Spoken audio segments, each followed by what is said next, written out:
Hello everyone. We're going to be working on selecting and filtering in Pandas. Let's say we have our columns date, product name, and platform, and we have specific rows. So these are our rows in our data set. So this is our data set. Now, Pandas gives us a couple ways of selecting and filtering, meaning we can pull out essentially what information, like what rows we want, or it's like slicing the data. Let's just get these rows. So Pandas allows us to do those functions. Several tools to do this cleanly and efficiently. One that I want to showcase is iLock first. Let's work on iLock.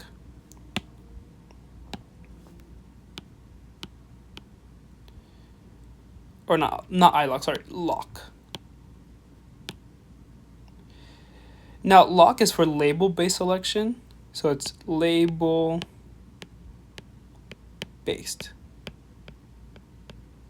Meaning, you select the rows by the labels, like platform, and then let's say one of our row in platform was Amazon. So this is label-based.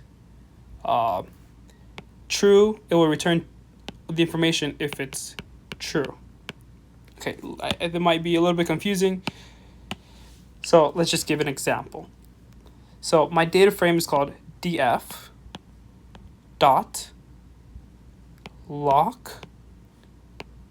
Okay, now I have here the row condition.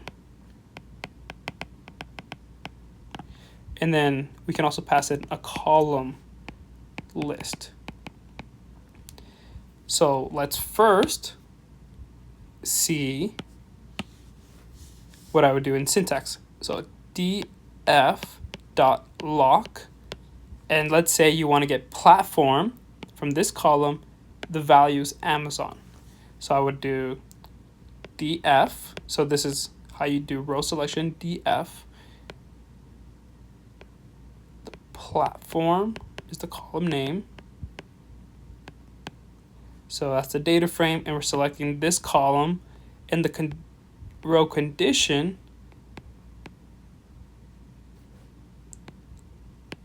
find the value Amazon. Now, most importantly, the spelling will be very important. So you want to check first for any white spaces here or differences in spelling, because it is case sensitive. So it's important to do that first, your data cleaning, before doing any selection or filtering. Let's see what I meant by when you can actually just return a certain amount of column list. Let's say you don't want to include the date list, but you want the product name and the platform in the column. So I would say, or let's say there was revenue here as well, and you want to include those columns as well. The code would be df.lock, where df, we're getting the row condition. df, we're getting the platform. So the second parameter could be the column list. So you pass it into the list. Let's say you want product name and revenue. Now this would return, or Amazon, because you could have, let's say it's, well, not oil, but Walmart. Now you only want information, lock in, label-based information, or it's just Amazon, and we're going to include this column and this column, also this column. Now let's look at the same way like iLock, but this is it's like lock, but this is iLock. And the difference is this is indexed, meaning this is position based selection.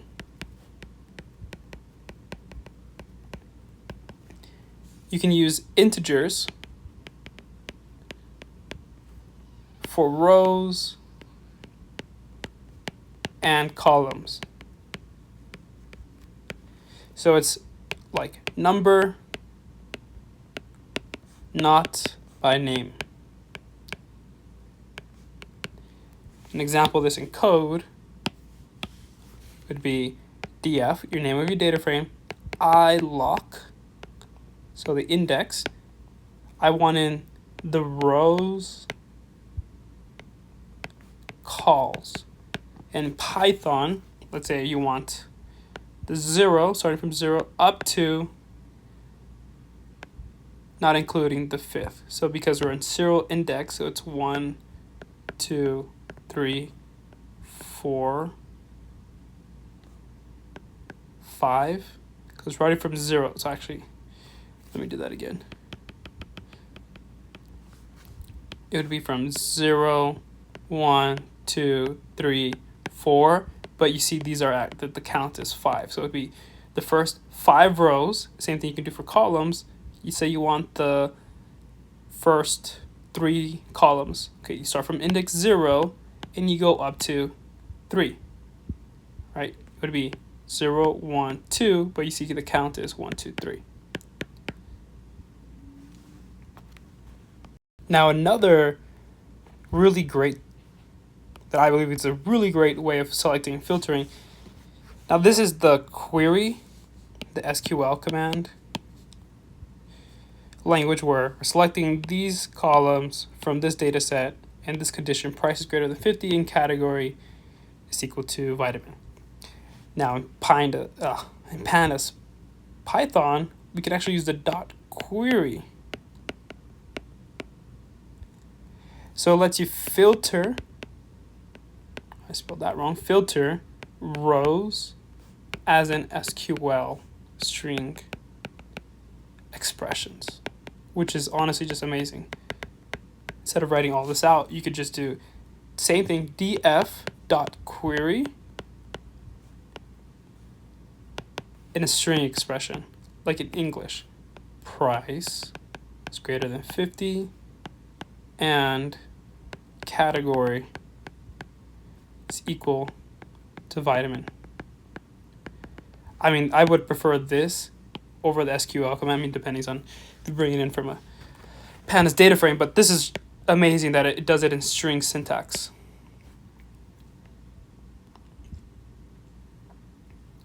Now, a drawback here is, like, since we're working with strings,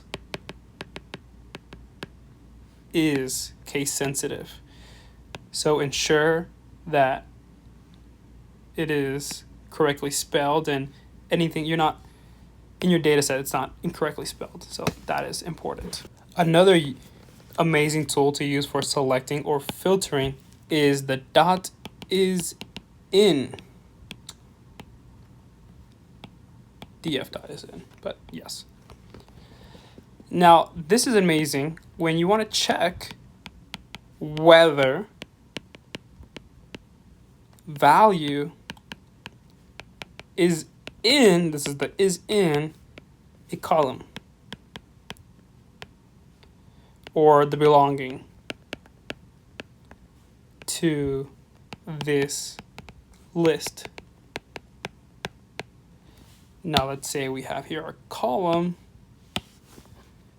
Let's call it product name.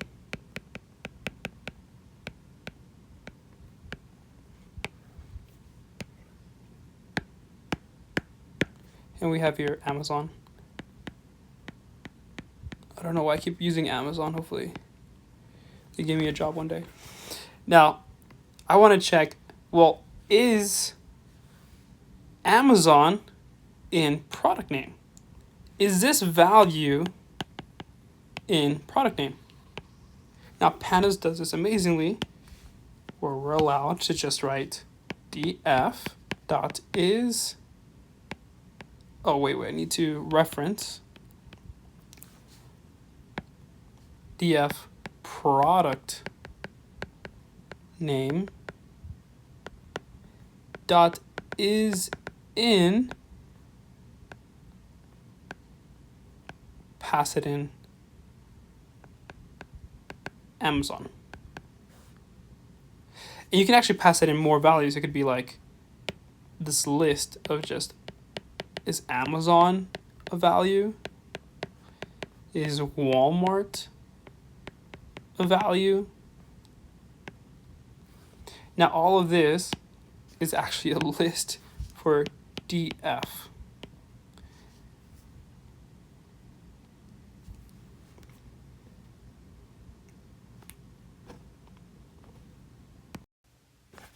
Now another tool we can use is dot between.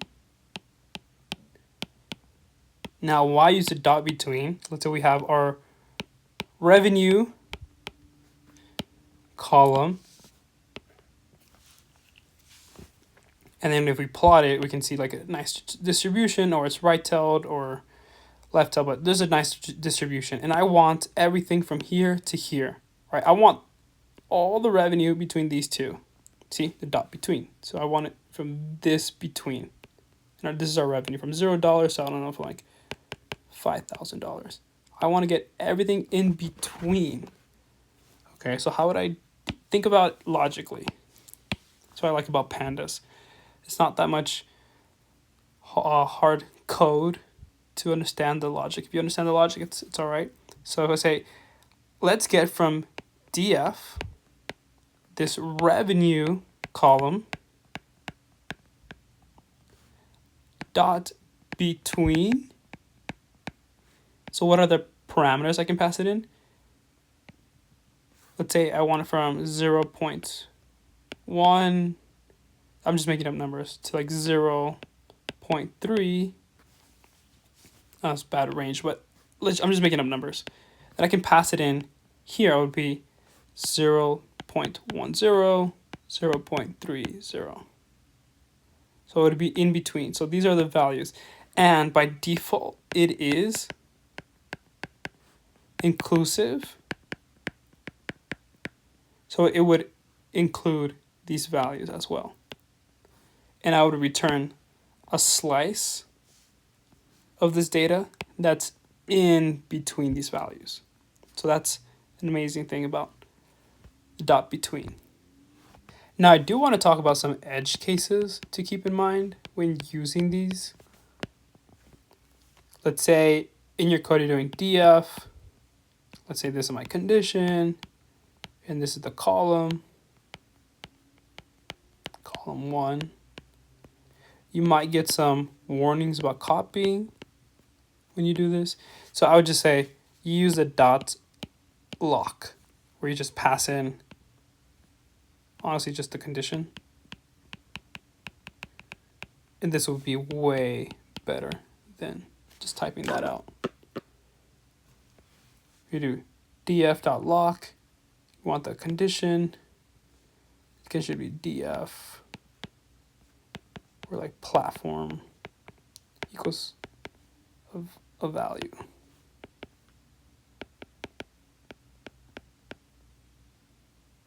Yeah, I think that's right. Okay. Another edge case that really to keep in mind is for columns that have NaNs for filtering. So ensure how many NaNs you have. This is all part of the data cleaning process. Before you do any selecting and filtering, ensure for any NaNs. And for last one, the dot query, you might have expressions that fail. Now this is just because of like spelling, or so like any typos. So these are just things to keep in mind. And after you run these commands, you want to validate that your results are true. Well, now at the code, I always have, again, different cell for importing packages.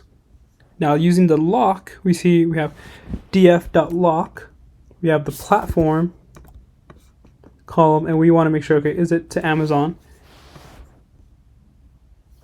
Okay, so there's 1,473 rows and 10 columns.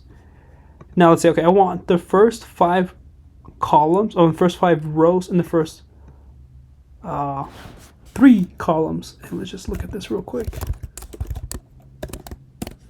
Yeah, so I would say just give me the first 5, which is probably these 5, and the first 3. 1, 2, 3. So it should slice this right here. Yep. Yep, there we go. Now let's have some fun. Let's do 5. So he goes all the way to price. 0, 1, 2, 3, 4. Yeah, so it's up to here. Now let's use a dot query. Let's say, okay, in price, I just want where price is greater than 50. So let's go here, do df. I want my price column, and what can I do? I want my dot unique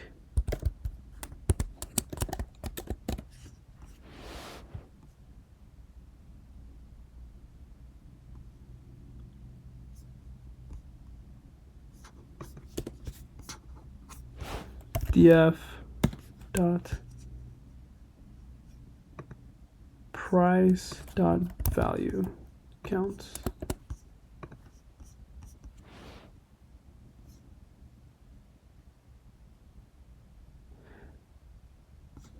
No.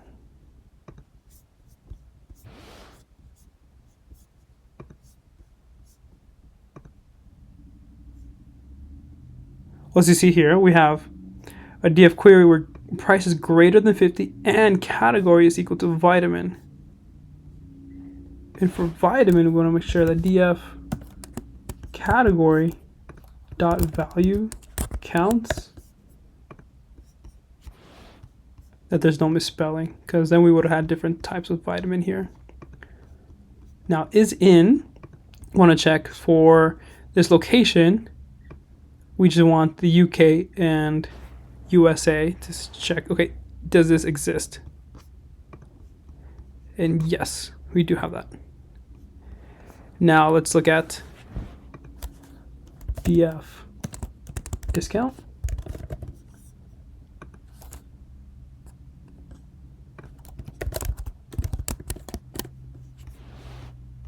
Okay, this is first 5 rows. Let's say I want just the rows that are between 0.10 and 0.30. So just give me those rows. And you can see here, these are the values between and inclusive between these things. Well, that's all. Thank you for watching. Have a good one.